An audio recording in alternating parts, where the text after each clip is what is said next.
Renungan Katolik Rabu 24 Januari 2024. Menjadi tanah yang subur.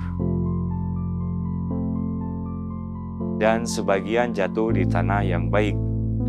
Ia tumbuh dengan suburnya dan berbuah. Hasilnya 40 kali lipat. Ada pula yang 100 kali lipat. Lalu katanya, siapa mempunyai telinga untuk mendengar, hendaklah ia mendengar. Markus bab 4 ayat 8-9. Saudara-saudara, keadaan tanah sangat menentukan tumbuh dan berkembangnya suatu jenis tanaman. Tanah yang subur akan membuat tanaman tumbuh dengan subur dan menghasilkan buah yang berlimpah. Sebaliknya, tanah yang tidak subur akan membuat tanaman menjadi kerdil, bahkan mati dan tidak menghasilkan buah. Injil hari ini mengemukakan perumpamaan tentang penabur. Penabur ini melambangkan Allah, sedangkan tanah adalah manusia. Allah telah menaburkan benih sabda kasih-Nya dan aneka benih kebaikan kepada semua manusia. Ia mengharapkan agar semuanya itu tumbuh subur dalam diri kita dan menghasilkan buah yang berlimpah. Namun, tidaklah selalu demikian, karena keadaan hati manusia, ketertutupan, kebebalan, keegoisan, kesibukan duniawi, dan aneka ketidakpedulian manusia kerap membuat benih-benih yang ditanamkan Allah itu tidak berkembang dan bahkan mati dalam diri manusia. Dalam Injil hari ini, Yesus menyampaikan aneka sikap manusia dalam menanggapi firman Allah. Yesus mengatakan bahwa firman Allah itu laksana benih yang disebarkan oleh seorang penabur. Benih-benih itu jatuh di berbagai macam jenis tanah. Kualitas tanah itu akan menentukan apakah benih itu akan tumbuh dengan baik atau justru mati. Dari perumpamaan itu, Yesus mau menyampaikan sebuah pesan kepada kita bahwa Allah menaburkan rahmat yang sama kepada setiap orang. Akan tetapi, tanggapan yang kita berikan terhadap rahmat itu berbeda-beda.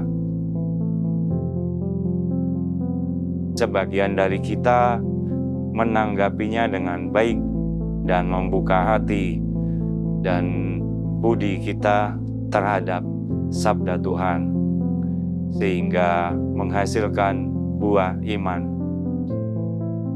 Sebagian lagi mengacuhkannya dan tetap tinggal dalam kedosaan.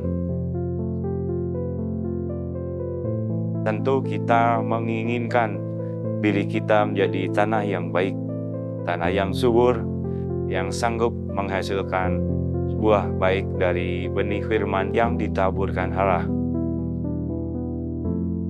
Siapa mempunyai telinga untuk mendengar, hendaklah ia mendengar. Mendengarkan yang berarti siap untuk diberitahu, diajar, dididik, ditumbuh kembangkan, baik dalam doa maupun belajar dan kerja. Marilah kita belajar untuk mendengarkan dan meningkatkan keutamaan itu dalam hidup dan sepak terjang kita dimanapun dan kapanpun kita berada. Menjadi pengikut Kristus bukan perkara sudah dibaptis atau belum, tetapi adalah tentang buah dari kemuritan itu.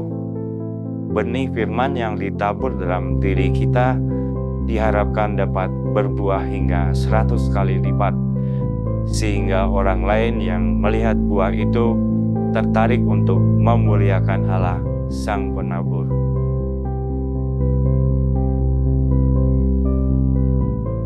Hari ini kita juga memperingati Santo Fransiskus dari Sales.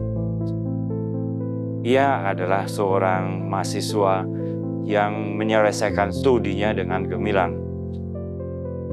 Tetapi karena terpengaruh oleh ajaran mengenai takdir, ia sampai pada kesimpulan bahwa ia akan masuk neraka. Pemahaman seperti itu tentu saja tidak mencerminkan hati nurani yang jernih dan menghambat orang untuk beribadah secara benar kepada Allah yang hidup. Entah bagaimana, dalam bahasa iman, berkat rahmat Roh Kudus, akhirnya ia sampai pada kesimpulan, kalau saya tidak diizinkan mencintai Tuhan di akhirat, saya akan berusaha sekuat tenaga mencintai Dia di dunia. Inilah buah dari pencerahan hati nurani yang membawanya kepada keyakinan bahwa Allah adalah kasih Bapa yang Maha Murah. Allah Bapa Maha Pengasih, kami mohon semoga kami dapat meneladani cinta kasih dan kehalusan budi Santo Fransiskus dari Sales, agar pada suatu ketika kami Kau perkenankan untuk ikut serta memuji Engkau di surga. Demikian renungan hari ini. Selamat beraktivitas, semoga semuanya lancar dan sukses. Semoga Tuhan senantiasa selalu menyertai, membimbing, melindungi, serta memberkati kita semua. Amin.